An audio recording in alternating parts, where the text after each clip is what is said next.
মামি গল্পের ঝুলি খুলল, বাচ্চাদের মুখে হাসি ফুটল। আজকের গল্প নীল পাহাড়ের পাখির রাজ্য।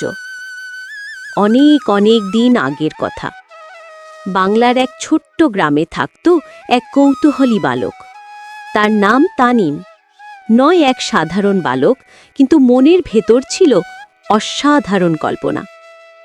একদিন সে তার দাদুর পুরনো কাঠের ট্রাঙ্কে খুঁজে পেল এক হলুদ হয়ে যাওয়া মানচিত্র। মানচিত্রে লেখা নীল পাহাড়ের ওপারে পাখির রাজ্য। দাদু বলতেন সেখানে এমন এক রাজা আছে যে পাখিদের গান শোনে আর বাতাসে রং ছড়িয়ে দেয়। ছেলেটির চোখ ঝলমল করে উঠল। সে ভাবল, আমি না হয় ওখানে যাই। তার ছোট্ট টিয়া পাখি টিকু তার কাঁধে এসে বসল, যেন অভিযানের ডাক দিচ্ছে। পরদিন ভোরে ব্যাগে কিছু ফল, পানি আর মানচিত্র নিয়ে সে রওনা হলো পাহাড়ের পথে। আকাশে সূর্য উঠছে, কুয়াশা নেমে আসছে। পথটা যেন ক্রমেই জাদুময় হয়ে উঠছে। বনের গভীরে সে পেরিয়ে গেল অদ্ভুত বাঁক, পাথরের গুহা আর এক উজ্জ্বল সেতু। সেতুর ওপারে যেন অন্য জগৎ। চারিদিকে উঠছে শত শত রঙিন পাখি, কিন্তু তাদের চোখে অদ্ভুত বিষণ্ণতা। ছেলেটি এক পাখিকে জিজ্ঞেস করল, তোমরা গান গাচ্ছ না কেন? একটা ছোট্ট নীলচে টিয়া ফিসফিস করে বলল, আমাদের আকাশের আলো কেড়ে নিয়েছে এক দুষ্টু ঈগল, তাই কেউ উঠতে পারে না, গান গাইতে পারে না। ছেলেটি চুপচাপ দাঁড়িয়ে থাকল। তারপর বলল, আমি যদি আলোটা ফিরিয়ে আনি? সব পাখি অবাক হয়ে তার দিকে তাকালো।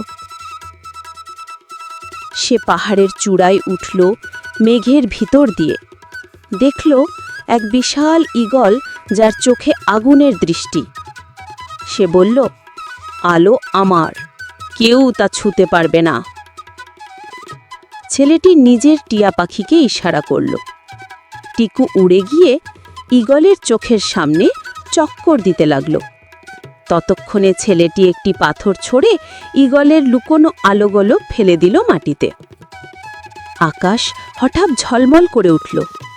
সব পাখি উড়তে শুরু করল, গান গাইতে শুরু করল, আর আকাশ আবার ফিরে পেল রং।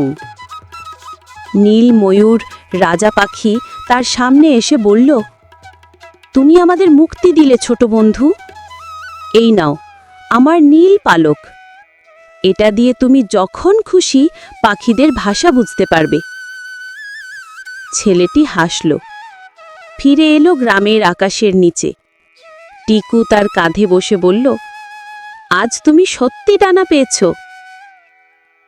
নীতি কথা, যে সাহস করে আকাশ ছোঁয়ার চেষ্টা করে তার ডানা নিজেই তৈরি হয়। যদি এরকম ভিডিও আরও পেতে চান, চ্যানেলটি সাবস্ক্রাইব ও পেজটি ফলো দিয়ে রাখুন।